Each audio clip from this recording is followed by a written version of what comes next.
3 ದಿನಗಳಿಂದ ಯುದ್ಧ ಸನ್ನಿವೇಶ ನಿರ್ಮಾಣವಾಗಿತ್ತು. ಯಾವುದೇ ಕ್ಷಣದಲ್ಲಿ ಪೂರ್ಣ ಪ್ರಮಾಣದ ಯುದ್ಧ ನಡೆಯಬೇಕಾಗಿತ್ತು.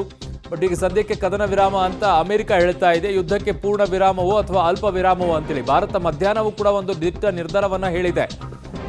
ಉಗ್ರ ಚಟುವಟಿಕೆಗಳಲ್ಲಿ ಮತ್ತೆ ಏನಾದರೂ ಉಗ್ರರು ಭಾರತದ ಮೇಲೆ ದಾಳಿಯನ್ನ ಮಾಡಿದರೆ ನಾವು ಅದನ್ನು ಯುದ್ಧ ಅಂತಾನೆ ಕನ್ಸಿಡರ್ ಮಾಡಬೇಕಾಗತ್ತೆ ಅನ್ನುವಂಥ ಎಚ್ಚರಿಕೆಯನ್ನ ಮಧ್ಯಾಹ್ನವೇ ಭಾರತ ಕೊಟ್ಟಿದೆ. ಸೊ ಹಾಗಾಗಿ ಈಗ ಪಾಕಿಸ್ತಾನ ಪತ್ರುಗುಟ್ಟು ಹೋಗಿತ್ತು ಭಾರತದ ದಾಳಿಗೆ. ತದನಂತರ ಎಲ್ಲ ರಾಷ್ಟ್ರಗಳಿಗೆ ಕೇಳ್ತಾ ಇತ್ತು. ಆ ಕಡೆಗೆ ಸೌದಿ ಕಡೆಗೆ ಹೋಗ್ಬಿಟ್ಟು ನೋಡ್ರಿ ನಮ್ಮ ಪರಿಸ್ಥಿತಿ ಹಿಂಗಾಗಿದೆ, ಮಾತನಾಡಿ ಭಾರತ ಜೊತೆಗೆ ಅಂತೇಳಿ. ಅಮೆರಿಕಕ್ಕೂ ಕೂಡ ಹೇಳಿಬಿಟ್ಟು ನಮ್ಮನ್ನ ಹಿಂಗಾಗ್ತಾ ಇದೆ, ಸರಿ ಮಾಡಿ ಅಂತ ಕೇಳ್ಕೊಳ್ತಾ ಇತ್ತು. ಅಲ್ಲೇ ಇರುವಂಥ ಸಂಸದರು ಕೂಡ ಕಣ್ಣೀರು ಹಾಕ್ಕೊಂಡು ಅಯ್ಯೋ ಅಲ್ಲ ನಮ್ಮನ್ನು ಕಾಪಾಡು ಅಂತ ಹೇಳಿ ಕೇಳ್ಕೊಳ್ತಾ ಇದ್ದಿದ್ದು.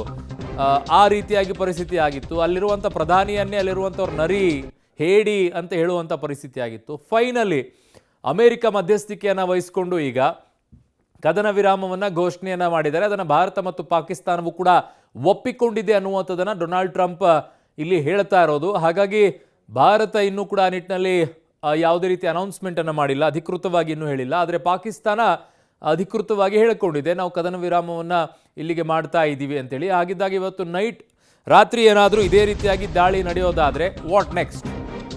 ಏನು ಮಾಡುತ್ತೆ ಭಾರತ ಮತ್ತು ಅಮೆರಿಕ ಏನು ಮಾಡುತ್ತೆ? ಸಂಜೆ 6ಕ್ಕೆ ಅಧಿಕೃತ ಘೋಷಣೆ ಸಾಧ್ಯತೆ ಇದೆ. ಇನ್ನು ಕೆಲವೇ ಕ್ಷಣಗಳಲ್ಲಿ ಇನ್ನೊಂದು 9 ನಿಮಿಷ 10 ನಿಮಿಷ ಇದೆ.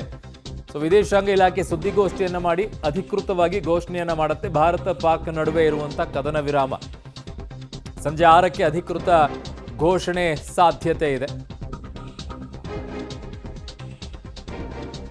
ಓಕೆ, ನನ್ನ ಸಹೋದ್ಯೋಗಿ ರವೀಶ್ ಇದ್ದಾರೆ. ರವೀಶ್, ಈ ವಿಚಾರದಲ್ಲಿ ಏನಾಗುತ್ತೆ ಏನಿಲ್ಲ ಅನ್ನುವಂಥದ್ದನ್ನು ಒಂದು ಕಡೆಗೆ ನೋಡಬೇಕು. ಆದರೆ ಮಧ್ಯಾಹ್ನ ಭಾರತವು ಕೂಡ ಹೇಳಿತ್ತು, ಒಂದು ದೊಡ್ಡ ಮೆಸೇಜನ್ನು ಕೊಟ್ಟಿತ್ತು. ಉಗ್ರರು ಮತ್ತೇನಾದರೂ ದಾಳಿಯನ್ನು ಮಾಡಿದ್ರೆ, ಮತ್ತೇನಾದರೂ ಭಾರತದ ಮೇಲೆ ಇದೇ ರೀತಿಯಾಗಿ ಕೃತ್ಯವನ್ನು ಎಸಗಿದ್ರೆ ಅದನ್ನು ಯುದ್ಧ ಅಂತಲೇ ಪರಿಗಣಿಸಬೇಕಾಗತ್ತೆ ಅಂತ ಹೇಳಿದರು. ಹಾಗಿದ್ದಾಗ ಈಗ ಏನಾದರೂ ಕಂಡೀಷನ್ಸ್ ಕೂಡ ಭಾರತ ಹಾಕಬೇಕಾಗತ್ತಲ್ಲ, ನಾಳೆ ಪಾಕಿಸ್ತಾನ ಈ ರೀತಿಯಾಗಿ ಉಗ್ರನ ಕಳಿಸ್ಕೊಡೋದನ್ನು ನಿಲ್ಲಿಸಬೇಕು ಅನ್ನೋದನ್ನು. ಅರುಣ್, ಖಂಡಿತವಾಗಿ ಕೂಡ ಮಾತುಕತೆಯ ಸಂದರ್ಭದಲ್ಲಿ ಯಾವೆಲ್ಲ ವಿಚಾರಗಳು ಪ್ರಸ್ತಾಪ ಆಗಿದೆ ಅನ್ನೋದನ್ನು ಬಹಿರಂಗ ಪಡಿಸಬಾರ್ದು ಅನ್ನೋದು ಕೂಡ ಈ ಒಂದು ಅಮೆರಿಕ ಜೊತೆಗಿನ ಮಾತುಕತೆಯ ಸಂದರ್ಭದಲ್ಲಿ ಆಗಿರುತ್ತೆ. ಹಾಗಾಗಿ ಅದನ್ನು ಭಾರತ ಯಾವ ರೀತಿ ಒಂದು ರೀತಿಯಲ್ಲಿ ಪ್ರಸ್ತಾಪ ಮಾಡುತ್ತೆ ಅನ್ನೋದು ಕೂಡ ಕಾದು ನೋಡಬೇಕಾಗುತ್ತೆ. ಅಂದರೆ ನಾವು ಯಾವ ಕಾರಣಕ್ಕೋಸ್ಕರವಾಗಿ ಕದನ ವಿರಾಮವನ್ನು ಘೋಷಣೆ ಮಾಡ್ತೀವಿ ಇಲ್ವಾ ಅನ್ನೋದು ಕೂಡ ಒಂದು ರೀತಿಯಲ್ಲಿ ಸ್ಪಷ್ಟಪಡಿಸಬೇಕಾಗುತ್ತೆ. ಆದರೆ ಪ್ರಮುಖವಾಗಿ ಆ ಒಂದು ಅಮೆರಿಕದ ಕಾರ್ಯದರ್ಶಿ ಹೇಳಿರ್ತಕ್ಕಂಥದ್ದು ಅಂದರೆ 48 ಗಂಟೆಗಳಲ್ಲಿ ಈ ಒಂದು ಕದನ ವಿರಾಮ ಘೋಷಣೆಗೆ ಸಂಬಂಧಪಟ್ಟಂತೆ ಮಾತುಕತೆ ಕೂಡ ನಡೆದಿತ್ತು.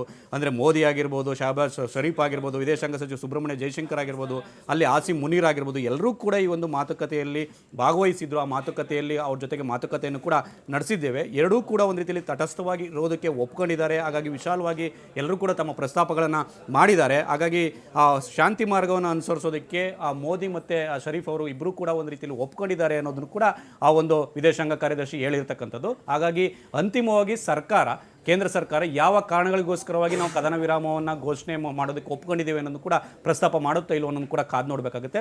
ಒಂದಂತೂ ಸತ್ಯ, ಯಾಕೆಂದರೆ ಭಾರತದ ಕಡೆಯಿಂದ ಹೋದಂತಹ ಸಂದರ್ಭದಲ್ಲಿ ಪಾಕಿಸ್ತಾನದ ವಾಯು ನೆಲೆಗಳೇ ಒಂದು ರೀತಿಯಲ್ಲಿ ಪುಡಿಯಾಗಿತ್ತು.